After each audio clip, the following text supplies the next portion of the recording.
Bonjour à tous, aujourd'hui je vais vous parler des freins de Mafac. Alors je vous ai déjà parlé de ces freins dans une précédente vidéo. Si vous ne l'avez pas vu, je vous rajoute le lien dans la description et puis je vous remets un petit lien ici dans l'angle. Dans cette précédente vidéo, c'était plus l'histoire des freins de Mafac et comment on pouvait les régler facilement.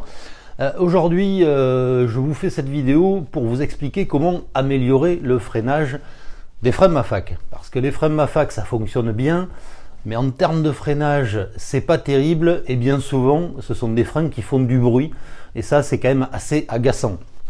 Alors ça fait du bruit, pourquoi? Parce que souvent les patins sont d'origine, donc ça veut dire que c'est des patins qui ont 40 ans.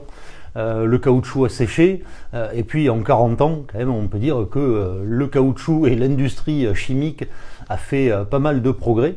Donc la solution ça serait de remplacer les patins par des patins équivalents. Il y a certaines marques qui font des freins type Mafac, par exemple la marque Cool Stop. J'ai essayé, c'est vrai que ça ressemble beaucoup à des patins Mafac, donc sur le côté esthétique c'est très bien. Par contre ça ressemble tellement bien aux freins Mafac que ça fait bien souvent autant de bruit que les patins Mafac, donc ça c'est quand même pas terrible. Moi sur ce tandem j'ai des freins Mafac Cantilever sur lequel j'ai installé des patins modernes, des patins avec la tige intégrée, moulée dans le patin. Malheureusement, c'est peut-être des patins bas de gamme. Malheureusement, c'est pas terrible en termes d'efficacité de freinage. Donc ce que j'ai fait sur le vélo qui me permet d'aller au travail tous les jours, c'est que j'ai gardé les porte-patins Mafac, mais j'ai remplacé les patins par des patins modernes. Et je trouve que c'est assez efficace. Ça fait plus d'1 an que je les utilise au quotidien et j'en suis plutôt content. Donc je vais faire pareil sur mon tandem pour éliminer les bruits et puis surtout pour améliorer la qualité du freinage. Donc tout de suite, je vais vous expliquer le matériel qui est nécessaire.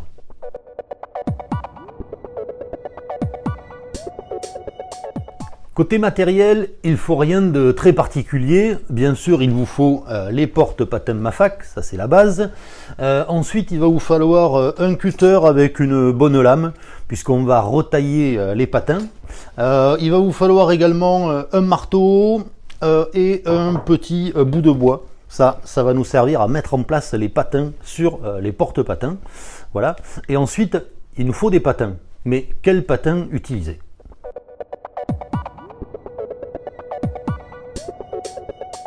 Pour les patins, il faut trouver des patins qui ont à peu près les mêmes dimensions que les patins d'origine Mafac. S'ils sont trop longs, ça c'est pas grave, on va pouvoir les recouper. Par contre, s'ils sont trop courts, évitez ce genre de modèle. Ensuite, la dimension qu'il va falloir vraiment surveiller, c'est la dimension de la rainure qu'il y a dans le porte-patin. Ça fait un peu comme une queue d'aronde dans le porte-patin et donc il faut trouver des patins qui s'adaptent bien dans le porte-patin. Donc là, moi, ce que j'utilise, ce sont des patins Campagnolo.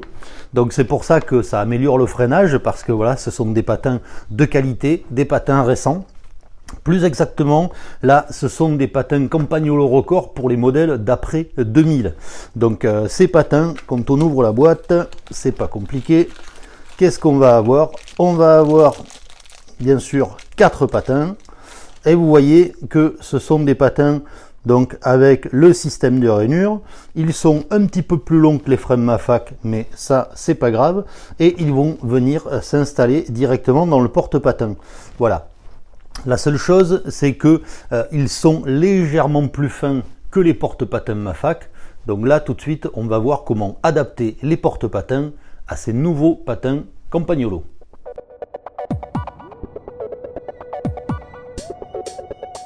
Comme vous l'avez vu, ces patins Campagnolo sont plus longs que les patins Mafac.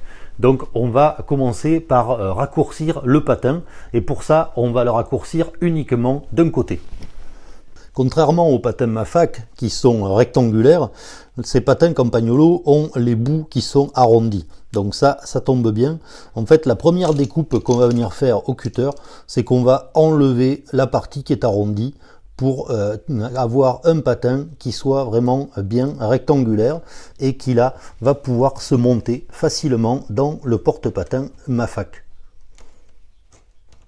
Voilà. Donc là, vous voyez que maintenant, mon patin est bien rectangulaire et il va pouvoir rentrer dans le patin Maffac et aller vraiment jusqu'au bout. Voilà. Donc là, maintenant, ce qui se passe, c'est qu'on voit bien que le patin bouge beaucoup trop dans le porte-patin. Donc ce qu'on va faire, c'est qu'on va venir serrer légèrement le porte-patin pour que le patin rentre en force et qu'il ne risque pas de tomber. Ça serait dommage de le perdre en route. Voilà, donc là pour ça, maintenant, on va passer sur l'étau.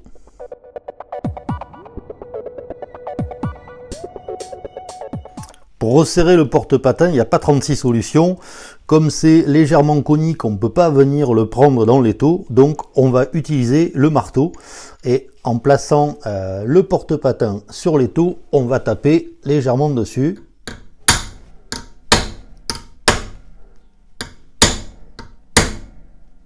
Voilà.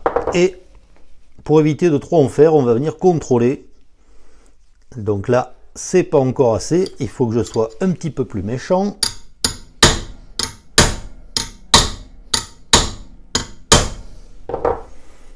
Et il vaut mieux y aller doucement. Là déjà on voit que ça coince beaucoup plus. Voilà, ça coince un petit peu plus, mais on va y en faire encore un peu.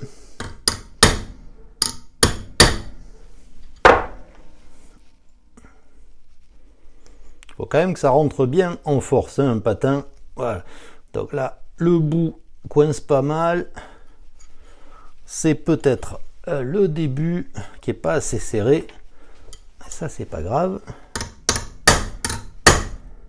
Voilà.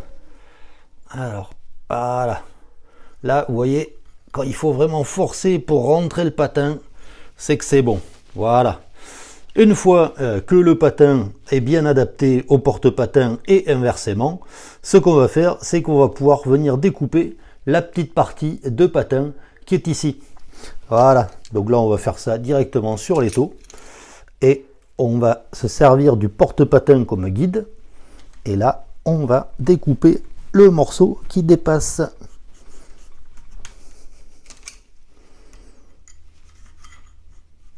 Et voilà. Et là, on a un porte-patin Maffac avec un patin Campagnolo. Vous voyez que esthétiquement, ça jure pas trop. Et je pense que le freinage va être sévèrement amélioré.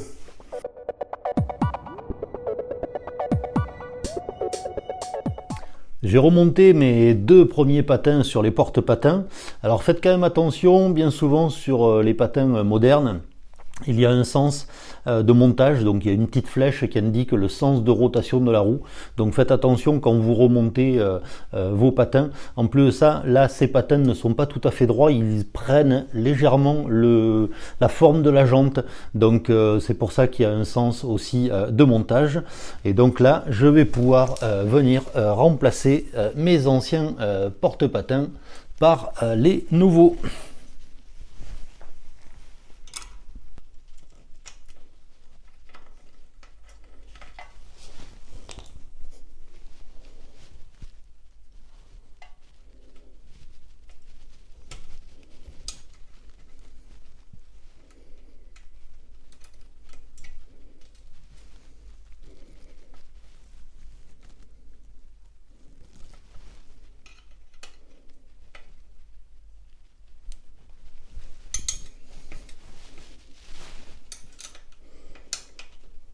Et voilà, c'est juste du réglage. Vous voyez que le patin appuie bien sur la jante. En plus, il attaque par l'avant, donc ça va limiter le bruit.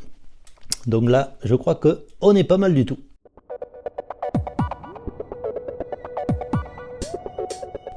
Après avoir monté les patins sur le frein avant, j'ai monté les patins pour le frein arrière.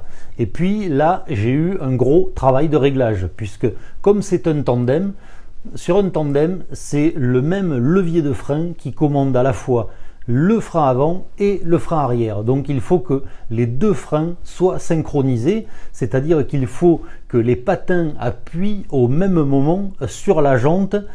Et ça, c'est très particulier au tandem. Si vous remontez un vélo de course, vous n'avez pas ce souci, puisqu'il y a un levier pour le frein avant et un levier pour le frein arrière.